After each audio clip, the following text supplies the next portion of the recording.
I want to bring in Chief Analyst Khalif Rhodes on this. Khalif, I mean, we were talking about this last week in terms of Louisiana and the 10 Commandments.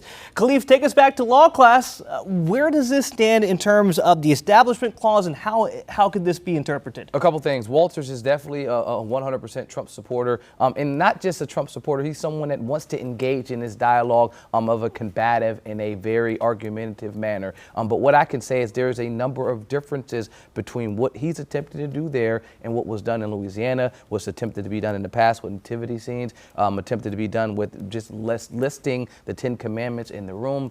This is different. With prayer in school, this is different.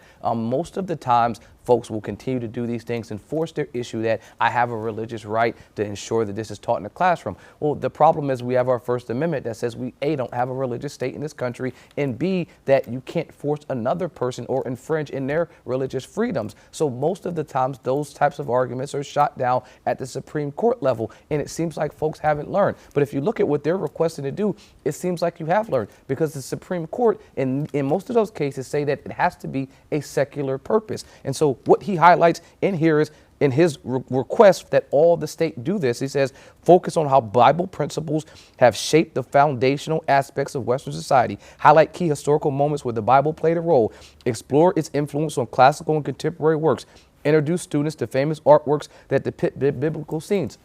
He's now taken something, the Bible, and put it in a secular realm. I think any challenge to this may fail because he has checked the box that the courts have required, that it has to not just be intertwined and only solely directed towards, you know, a biblical purpose, but there's a secular purpose, and he lists all four of them. I think there's a problem here with this claim. But I think this is the question, because a lot of people are watching this, and is this part of what happened with the election? A lot more people who are in support of President-elect Trump or that the Republican way start pushing these because they know they have the backing of the federal government. Well, a couple parts. Yes, I think this guy, and he started this before President-elect Trump was elected. But I think that type of push, that type of narrative is out there. I watched a number of his interviews, specifically with CNN, a couple with Fox. He is extremely combative. He wants to engage and to disagree, even if you're attempting to be agreeable. But I think in this case,